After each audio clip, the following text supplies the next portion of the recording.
All right, everyone. Thank you so much for being in attendance to the Empowering Aging Community meeting.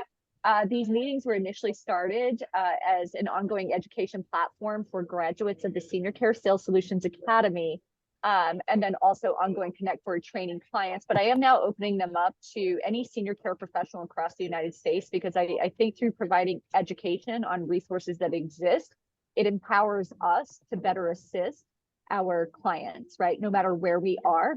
And so today our special guest is Angela McGlasson. She is a legal assistant. She does marketing for this law firm, and she's a VA case manager, notary. So she wears a bunch of different hats at Laterno Law Group in San Diego. And I know, even though I haven't connected one-on-one with her personally in years, her reputation has only improved over since I think when I first met her in 2014 or 2015. So I'm really excited to have her here with you guys today to provide some education on VA benefits. So we're considering this a VA benefits seminar virtually. So Angela, without further ado, I will go ahead and turn the floor over to you. Oh, thank you so much, Sarah. I really appreciate this. Do I sound okay? Do I need to turn it up or anything? It's all good. Yeah. I do have the chat open on the side. So as we're going through this, if anybody has any questions, I'll try to keep an eye on that, help answer any questions that you guys have. But I'm just going to go through and explain how to qualify for aid and attendance. That way, if you know any veterans, surviving spouses that could possibly use this benefit, you know from the start whether they'll qualify or not. And, I could put my email address in there. If anybody needs the slides, needs the numbers for the 2024 award amounts, I can send those. I know a lot of people do like a little screen grab or something. Feel free to do those. I'm really of the mind, anything that I share that can help someone, please share it. It's all open information. But I'm going to go through what the VA is going to look for to qualify. And then I'll also go through all the form numbers, the timing. And again, if you have questions, feel free to jump in.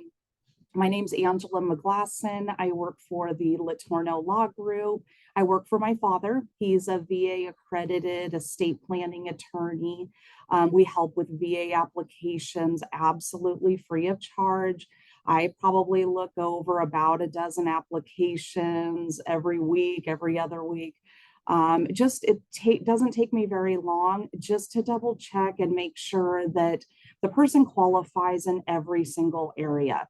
Before you send in the application to the VA, I can take a quick look and let you know you're missing A, B, and C. Get that done before you mail it in, and then you have a faster chance of approval. And approval, veterans are taking about 3 to 4 months to get approved. Surviving spouses, I tell them plan 4 to 5. A lot of them are getting approved sooner with no rhyme or reason. I just don't want to tell someone you'll get approved in 2 months and then they're sad they're not approved. They didn't get approved.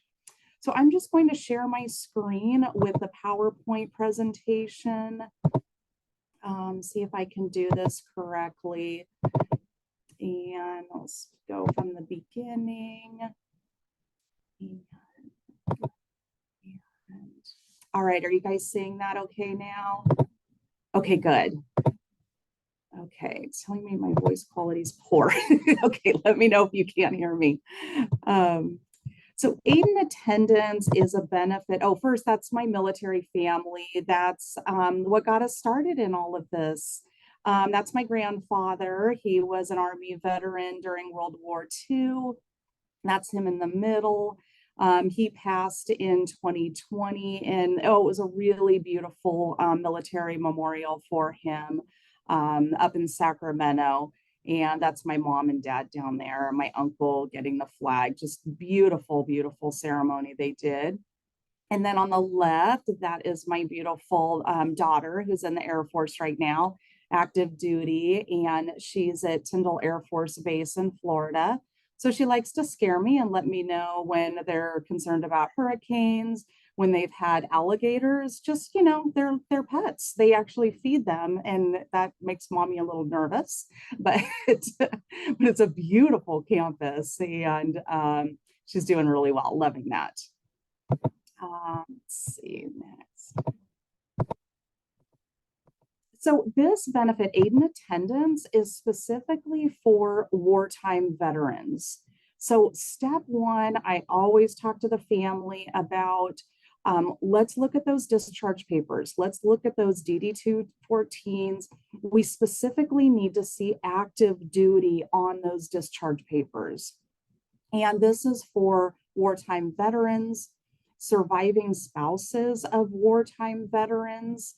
The surviving spouse did have to be married to the veteran at the time he passed away, or she, and they cannot get remarried. If they remarry, they no longer get the aid and attendance benefit. As we know, their VA has lots and lots of benefits. I'm just going to focus on this aid and attendance right now.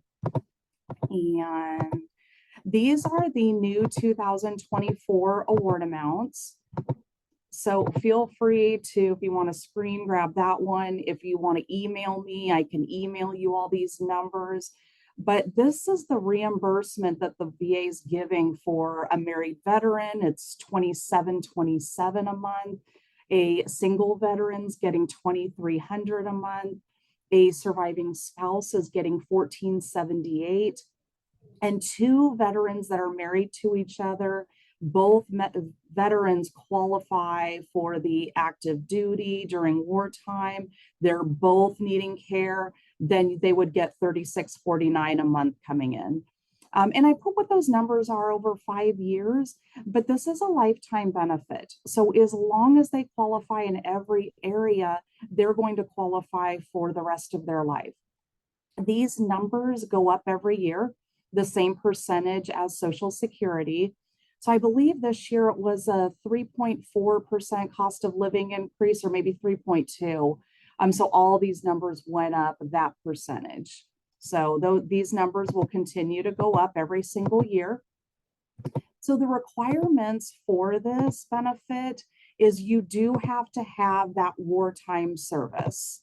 That's really important. And I'll go through what those wartime dates are that the VA is looking for.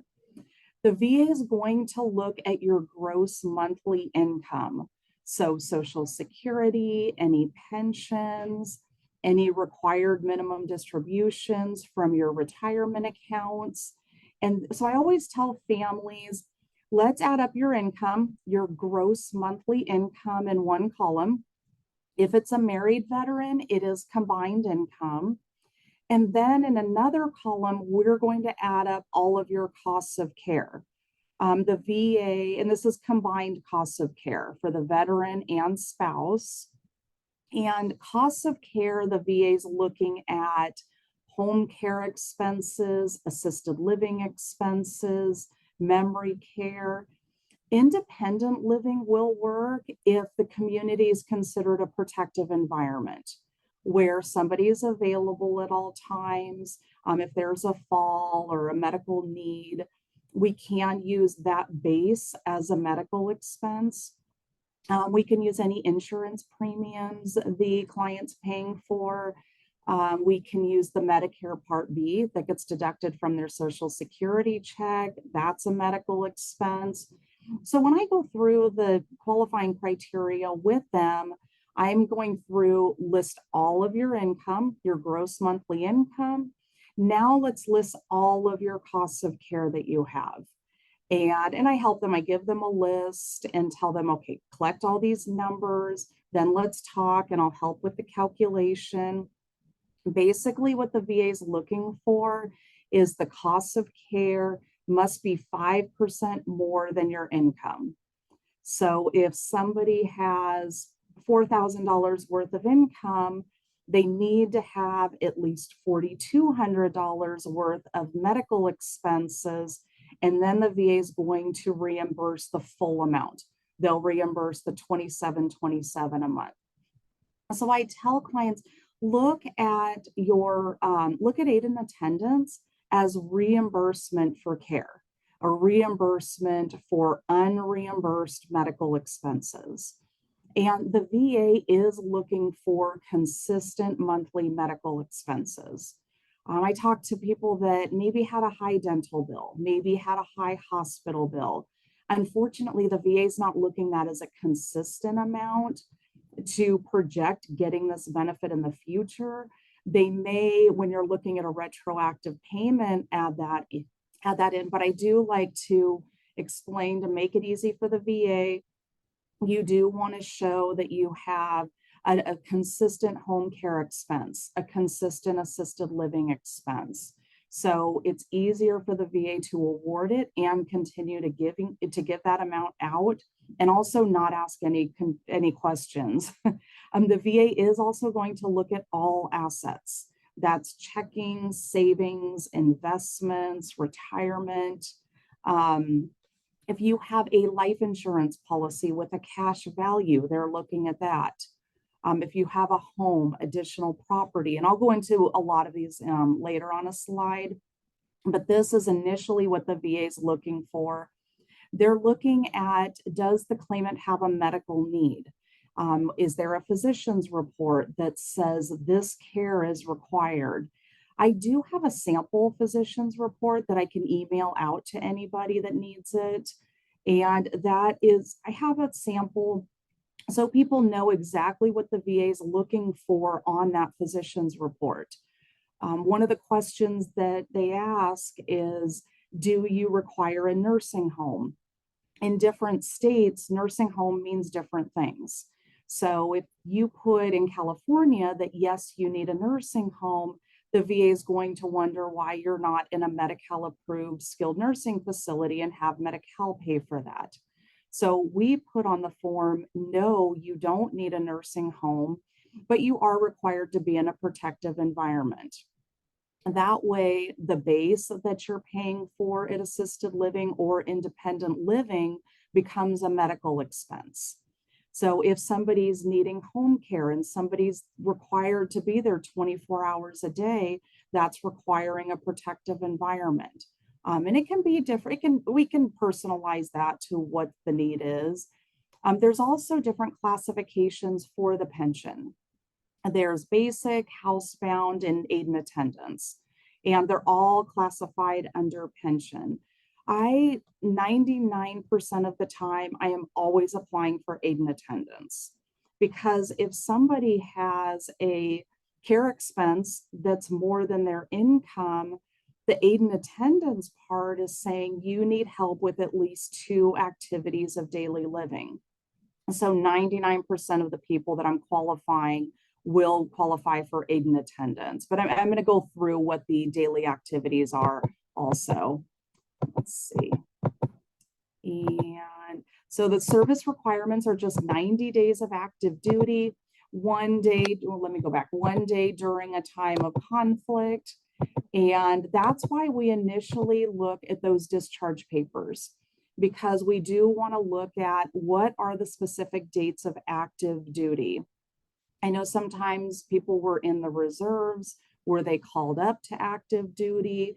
So step 1, let's order those discharge papers. Records management in St. Louis does not charge to send those out. You can sometimes even get a digital copy online.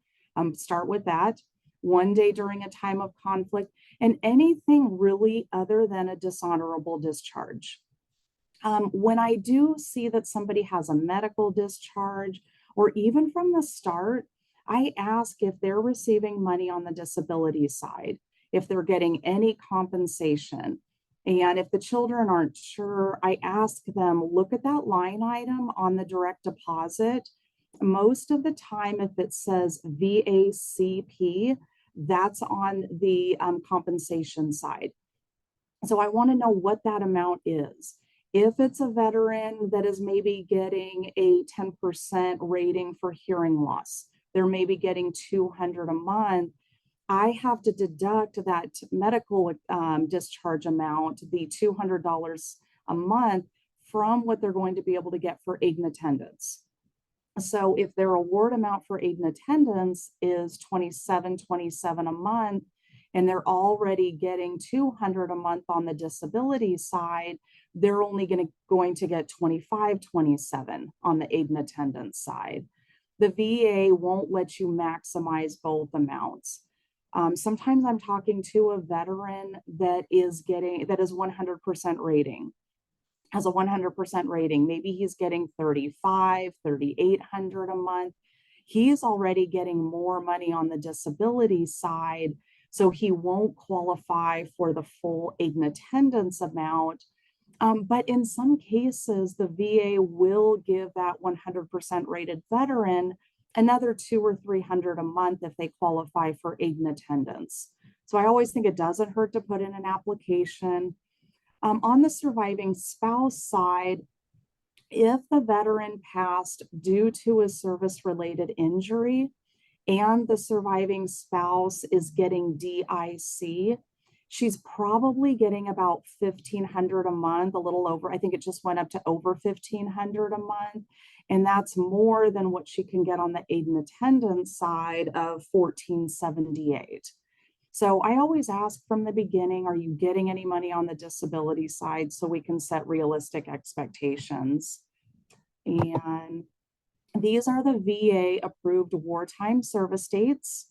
So we have World War II, Korea.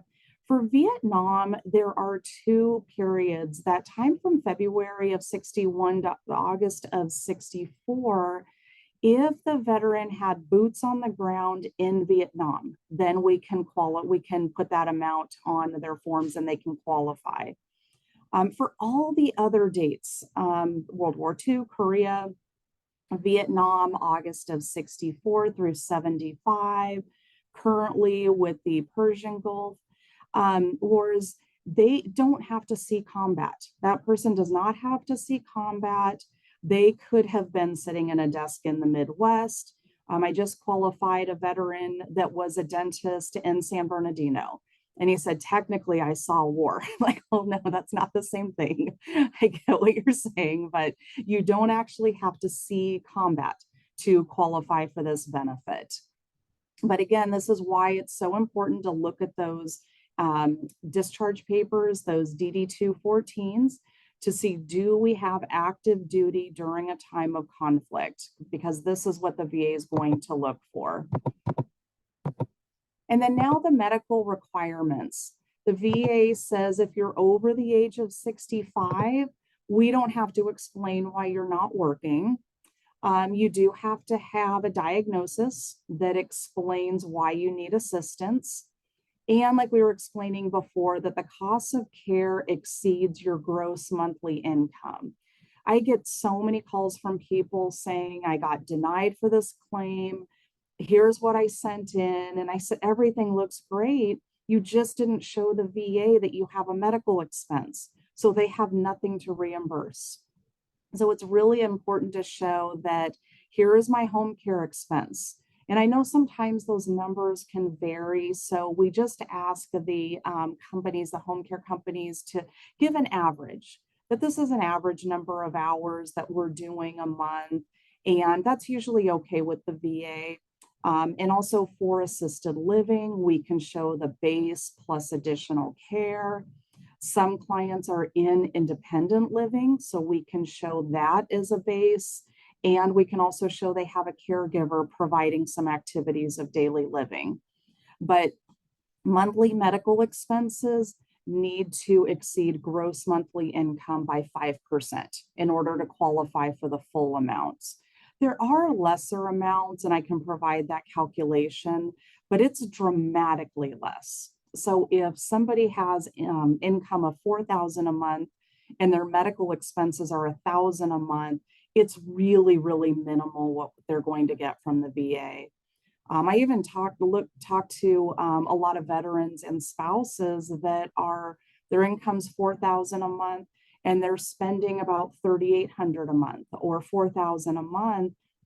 And most people I talk to, and I know you guys are in the industry and will agree with me, most people need more care than they're actually getting. It's rare that somebody's getting 80 hours of care and they really only need 40, unless they just like the companionship. But a lot of people I'm talking to are holding back on a little bit of care.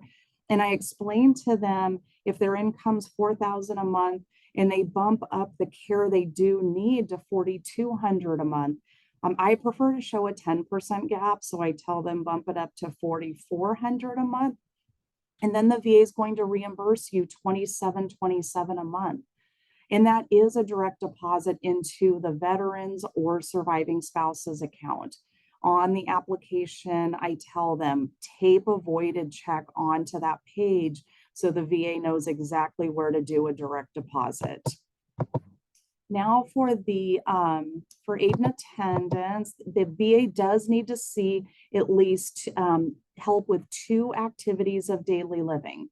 So it's bathing, dressing, grooming, any type of help with hygiene, assistance with eating, moving about the environment, meaning maybe they need help from the bed to a wheelchair or from the bed to a chair. And any help with incontinence and hygiene, if the caregiver is helping with that. For some of my veterans, they say, I don't need any help, I'm good. For a lot of my veterans. And I tell them, you maybe need a little help with some standby shower assistance. If you don't need full bathing, you don't have to have that.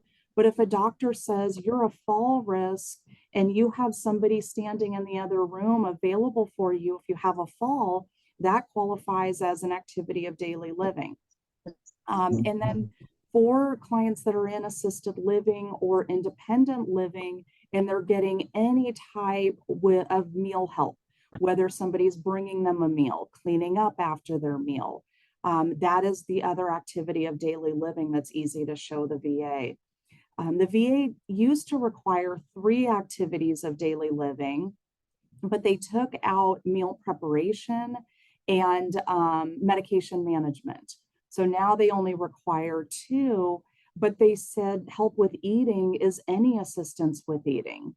If someone's sitting at a table and you're bringing them their meal, that's assistance with eating. So as long as the physician's report says this veteran or surviving spouse needs help with eating, standby shower assistance, and the veteran or surviving spouse shows where they're paying for that care, that's an unreimbursed medical expense. So that goes in the medical expense column when we're applying for the benefit. So the VA is going to look at assets. They just changed the rules. So in 2018, they said you can't have more than $80,000, but they had an opinion on it. They could say you're 98 years old, you have 70,000 in your account, your income's 4,000 a month, and your medical expenses are 4,800 a month. You don't qualify because 70,000 is plenty of money, plenty, knowing your life expectancy. So that was a little frustrating dealing with trying to figure out when to apply. I'm so glad they changed the rules. I know it was October 18th of 2018. They said, we're going to set a hard, fast number. I believe that year it was 136,000. And again, this number goes up a little bit every year, just like that cost of living increase with Social Security, that percentage follows. So this year in 2024, you're allowed to have 155,600. So if you have now 150,000 in your account and you qualify in every area, you qualify for the full amount. They don't get to have an opinion on how much you're allowed to have anymore. So we really like that change. The home is an exempt asset, your primary residence. So it doesn't matter if your home's 100,000 or $1 million, it's an exempt asset as long as in the VA eyes, it's always considered your primary residence. If you rent it out, sell it, then the VA is going to look at that in that 155,000 amount. Sometimes I talk to families that have a little parcel of land in the middle of nowhere. Maybe it's worth 20, 25,000. As long as we can show an appraisal on it and show what's in their current accounts and everything still totals under 155,000, they're good. They still qualify for the benefit. Sometimes the house needs to be sold to pay for care, and that's something that we can talk about at a different time because the home can be transferred into a special trust and you can still qualify for VA benefits. There is a 3-year look back period on all asset transfers. So sometimes a family will tell me, Dad has 200,000 in his account. Can he transfer 50,000 to me and then qualify for the benefit? And we have to tell them no, because the VA will then say you did a transfer, you don't qualify. I always tell them it's much better off just spend down naturally. Next year, that 155 is going to go up a little bit more. You're better off waiting and applying in maybe a year than transferring money and then getting that 3-year penalty. If you try to apply for the benefit and the VA finds that you transferred money, then there's a 5-year penalty. So we always encourage families, just here's the rules, you can put money towards care, home improvement. If you have a mortgage, you can spend down your mortgage, pay off any outstanding debts. Those are ways you can get down under that amount naturally. And if the VA questions it, it's easy to show them. Here's what I put the money towards. I now qualify for the benefit. And oh, this is the page. When I'm doing the seminar with my dad, he's the VA accredited attorney, and he goes through all of these options. And again, at the bottom, we always help with VA applications free of charge. He'll go through and see if it's the right fit to do a VA trust to protect the house, so you can qualify for VA benefits and still sell the house. But when I have families call me, these are the first things that I ask for. The military, active duty, wartime service dates, all of your gross monthly income, unreimbursed medical expense, and all assets. What is the VA going to find when they run your Social Security numbers? They will find everything. So checking, savings, investments, retirement, cash value of life insurance policies. That's what, and we did have one family get denied because the VA found a big account that mom had forgotten about, and they were not sad. They said, no, we had no idea this money existed. So I'm happy to do it. I do have to say thank you to all of, if we have any active duty or veterans, and thank you, Sarah. Really appreciate. I know you're in the reserves right now. That's amazing. It's so impressive. Oh, thank you. Thank you. As I get older, I don't know how impressive it is. It is. I'm tired after the drill weekend. Thank you. Thank you.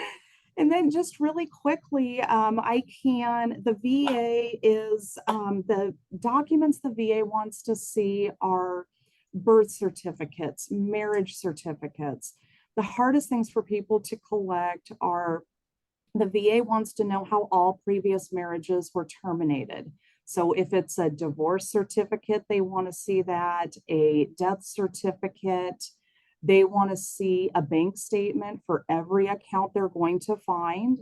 They want to see a gross income statement for every source of income they find. They are looking at the last 3 years of tax returns. So if you have any discontinued income, you need to show that. You need to show a physician's report that you need the care. You need to show a care expense form from the assisted living provider or assisted living community, independent living, or the caregiver, the provider that's providing care. So if you fill out all the forms, you show the VA everything they're asking for, it is a quick approval. And that first check is going to be retroactive back to when you send in the intent to file. And the intent to file is just a 2-page form to fax over to the VA to let them know I qualify in every area. Here is here's a list of my service information. You have a completed application coming. But for those that I'm talking to towards the end of the month that we know we're not going to be able to collect everything from, I tell them, let's get an intent to file over to the VA so that we can lock in the first day of the following month. And then we can just take our time and make sure that we have everything we possibly need. We don't want to piecemeal this into them. We want to send in a completed application so that when the adjudicator has it in their hand, they have everything in their hand to make a decision. And for surviving spouses, they can only get retroactive pay back to when they send in that intent to file. For veterans, once they're approved, they can go back a full calendar year to see, did they have medical expenses that were more than their income? They just didn't hear about this benefit or didn't think they qualified. But I always tell them, first get approved from when you send in the intent to file, get the money coming into your account, then go back later and let them know, starting June of 2023, I did qualify for this benefit, but get money coming into your account now. So I am going to go through, is there questions? Okay, I'm trying to look to see if Florida things, yes. Does anybody want to jump in with a question? Yes, Angela, can you hear me? Still? Yes, I can. I kicked off, but I'm back now on the internet. So you had mentioned that they can still sell the home at the end. So there's times where you can do that. What did you call it? A VA trust, right? Yes. So what if somebody has to use one of these other resources like Veterans Home Care? Now there's Patriot Path. There's all kinds of these different companies now, right, that help families apply.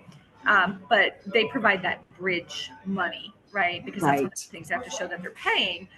Can someone still utilize one of those resources, but then still you guys at Laterna Law Group to do a VA trust? Yeah, so we only do the trust if they're selling a house.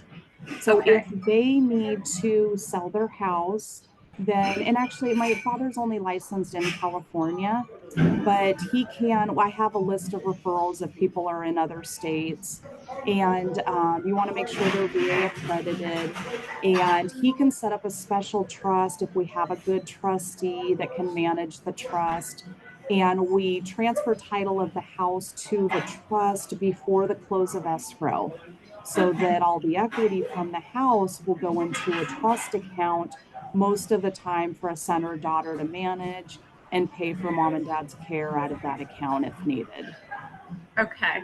So I can see, because, there's these other companies, like I mentioned, that do this, but, I can see how working with a law firm to go through this process, because I've actually sat through this type of presentation, but I've never heard it explained in such detail, about the benefit and all the requirements. Because usually they'll just say, what's the financial criteria, what are the war periods, and they never get into the nitty gritty of it. So yes, and I get so many calls with frustrated people not understanding why they're not getting approved.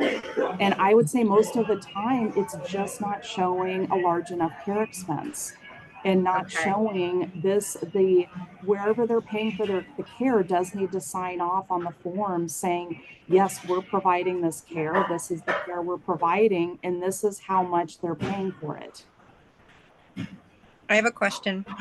Yes. Well, actually, it's not really a question, but this is Michelle in Coast Care. I love your presentation. It's every time I listen to it, I learn something else. So it's awesome. I would say that, so my in-laws live out in Palm Desert, so they're still in California. The only problem is they're living in assisted living. It's costing them an arm and a leg. They're having a lot of medical issues, both of them.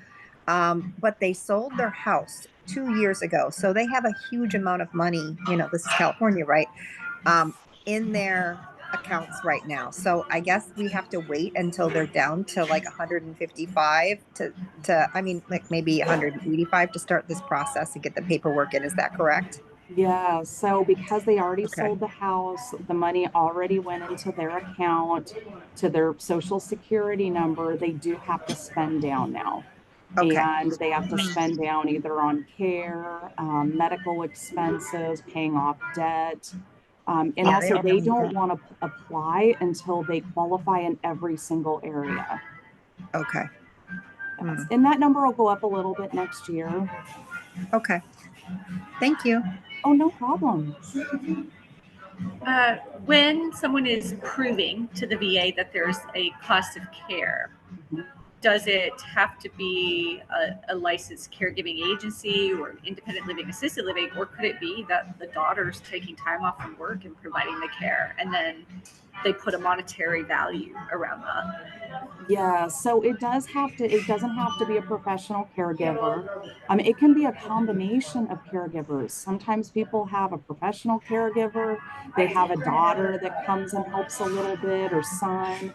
Sometimes a neighbor's coming over. So it can be a combination of caregivers as long as the total amount is 5% more than their income, and it's a consistent expense. Okay. It can't be somebody living with the veteran or surviving spouse. I do get calls, well, mom's living with me, I'm providing the care. It's blurry for the VA on whether it's a home care expense, is it rent, utilities, it just blurs those numbers. But what the VA is looking for are different addresses. If the mom and the mom and the daughter would have to have different addresses. So I know sometimes people are coming and going. They have their own home, but they stay with mom for a little bit to help. I mean, there's different situations. Okay, that makes sense. Yes. That makes sense. I know it's Are a there confusing benefit, and I tell people, I'm so sorry. I wish I could redo their forms and say, you ask for the same information on 5 different forms. Let's just streamline it. Oh, another thing is I do talk to veterans that are trying to apply for disability at the same time. And I recommend that I'm very clear on what the VA rules are for aid and attendance. And that's really what I focus on. So if they qualify in every area, let's get the aid and attendance application in, get it approved. Then after you're approved, then apply for the disability. Because when people are applying for both at the same time, the VA sends a letter asking for information, but they don't clarify which benefit they need the information for. So, and it's different benefits requiring different information. Sometimes maybe Michelle, this would work for your parents. If somebody doesn't qualify in any way, right now at least for aid and attendance, maybe it makes sense to let's say to qualify for a disability. Do they have any injuries that's related to their service? And apply for disability now and just see what the VA is looking for on that. Any of my Vietnam vets that were exposed to Agent Orange, I push for them to qualify for the maximum for disability for that. Angela, I'm glad you brought that up because I'm not, I think a lot of people in our senior care industry have the perception that it's one or the other. Right. Yes. Yeah, and that's not the case. So I'm glad that you brought that up. Yeah. So apply for aid and attendance now. Get the 2,300 a month or 27 a month coming in. Then apply for disability, because if you're getting more, then you can, I mean, if you get 100% rated, then you can qualify for 3,700 a month. So I think the money is there for our veterans. There shouldn't be any pride in not accessing those benefits that they so deserve. Everyone, I have to make my flight. I keep getting notifications, but Angela, if you guys want to continue the discussion, I did make you the co-host. Okay, And thank so you you. guys are able to stay in the room. As I mentioned in the beginning, this is recorded. So for fact, I know 187 people, other parts of the country, in San Diego as well, will get the recording. But I think all of you guys in attendance would agree. This is the information that needs to be spread to the masses. So Angela, you and I will have to talk about sitting down and getting into like a professional video recording platform and recording and doing that. So that way we can post it everywhere, because it's really valuable information and it was explained super clear. Oh, thank you. We've been doing this now 13 years and we've kind of seen the VA change, and it just makes it easy if families know what to fill out, how to apply, get approved quickly, get some money coming in. They deserve it. 100%. All right. Well, thank you again, Well, Sarah. Thank you so much. I'll be in touch. Okay, take care. Bye, everyone. Bye. Thank you.